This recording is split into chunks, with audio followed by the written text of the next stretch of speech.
I'm not fond of a himbo.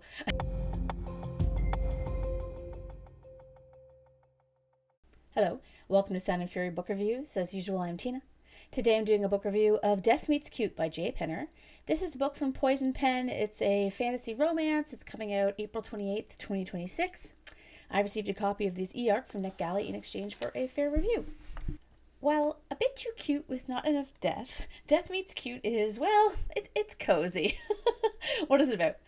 Iris Wayward wants to be bad, truly bad, terrifyingly, gloriously villainous. But after helping her sisters unleash a spell to throw the realm into chaos, Iris is left feeling strangely empty, and still not the villain of her dreams. So she sets off for the quiet town of Freywell to build her wicked legacy alone.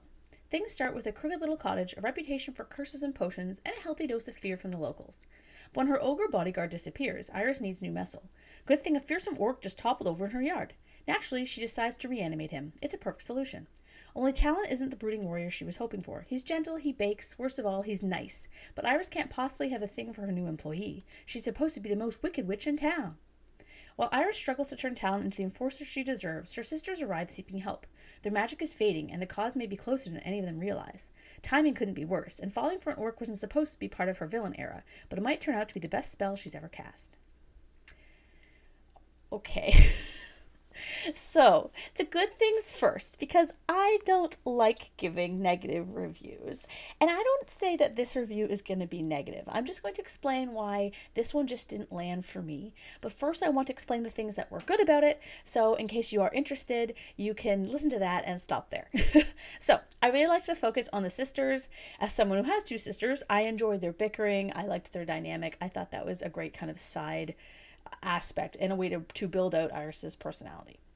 I like that the man in this relationship was the sunshine in the grumpy sunshine dynamic, which is often the inverse. I can think of tons of examples of characters where, you know, you have the grumpy man and the like sunshine woman.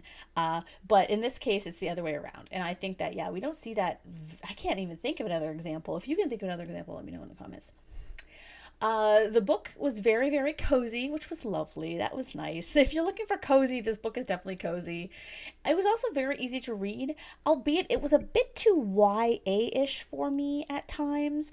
But if you don't mind that, or if you like that kind of writing, like it's not anachronistic in that this is a fantasy world, but it just felt, I don't know, like the use of the word guys, like you guys did this or whatever, doesn't fit for me in that landscape. But again, that's kind of a preference thing.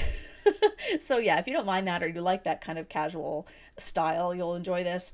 I also really enjoyed the gay restaurant owners and the character named Puck.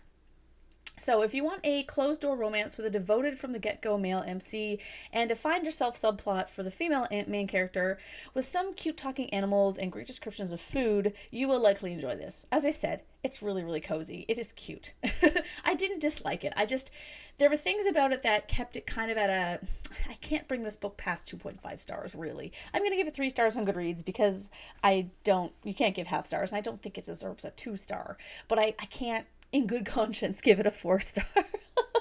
To begin with, the plot surrounding the missing magic just, for me, wasn't very compelling. While I liked the dynamic between the sisters, that whole thing, you know, it could have been because it doesn't really have any bearing on the romance. The side plot of a romance novel needs to not rest beside the couple's arc, but be woven into the romance itself, or it feels extraneous. In this regard, I didn't find it complemented the romance or added anything to their story, really, so I didn't really feel like it fit. It almost felt like it's its own little story on its own, and I don't think that worked well. I also didn't find Iris evil, like, at all. It was really hard to read this book as evil witch mends her ways, or evil is softened by love sort of thing, because we don't see her being evil at all. She's grumpy, and that's kind of about it. Why she needs a bodyguard in this country bumpkin town, and why the town has need of a witch at all, felt a little like plot armor as well. Likewise, we don't learn anything about the world building. They mention a civil war in the prologue, but we don't see how that civil war translates into anything in the text, unless it came in later and I somehow missed it. But definitely in the first half of the book, like I didn't see any of that, and I was wondering if that had anything to do with the plot, and it really kind of doesn't. We also don't learn if there's any like orc versus human or other species tensions. Like other than his tusks, Talon could have been just like a regular guy because it didn't seem like his species had any bearing on his personality or his worldview or anything like that. So I was like, why even have other species if they're not distinct in some way? But again, that's just me really wanting a more in depth fantasy world. And this happens with me a lot with romantasy, or at least fantasy romance, because I want more of the world building, because that's actually what I really love. So again, this might just be a me thing. Tied though to the different species coexisting, I didn't really find the romance work for me either, because what does Talon see in Iris? She gives him orders, and that's about the extent of their interactions. There is a big lack of chemistry. I was quite let down because when they first meet, he pushes back against her, and I was like, this is a great dynamic. It's maybe they'll turn into some kind of banter, that kind of thing. But then he turns out to be this really kind of dense himbo. I'm not fond of a himbo. He was cute, but in the way a puppy is cute. I can't get behind a romance where this guy is the male main character. I don't see it. Not my type. I've said this many times on my channel, but if you follow me, you know that my type includes aliens and like fantasy creatures that are actually kind of evil and grouchy wizards. So he fits none of those. I also found his amnesia a bit too convenient. It didn't follow any sort of rules, and I wasn't sure why there were all these Shakespearean references spotted throughout the book. Like, the story takes place in a region called Verona, and I'm like, okay, so we got Romeo and Juliet there, and then there's like names dropped from various, like I recognize Midsummer's Night Dream and King Lear, I think with the sisters, or is that supposed to be Macbeth? Maybe it's supposed to be both. Either way, I noticed a bunch of this, but I was like, but why? Like, what is it for? Is this some kind of an adaptation? Because I didn't pick up on it if it was, and maybe it's because I haven't studied Shakespeare in quite a number of years. But I was like, is this supposed to be some kind of Midsummer's Night Dream thing? I didn't think so. I don't know. I'm at a loss. Overall, though, it is a cute, cozy read. It has a fantastic cover. This one just didn't do it for me in certain ways. Things just didn't cohere. And I think that's all right. I don't think that the author is a bad writer, and I don't think this is a bad book at all. Yeah.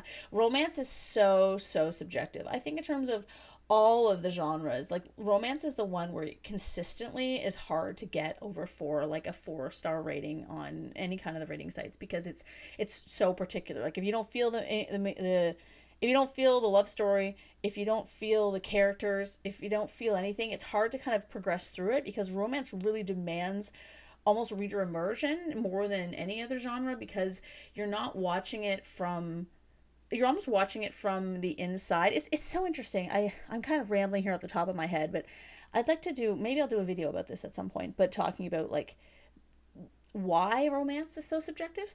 But yeah, I just find that it's a hard genre for me. I have to be really, really impressed to give it a 5-star. I can think of maybe 3 or 4 romances I've read that I've given 5 stars. Most for me get about a 3 or a 4. Yeah. Anyway, I'll stop rambling now. Thank you for checking out this review, and yeah.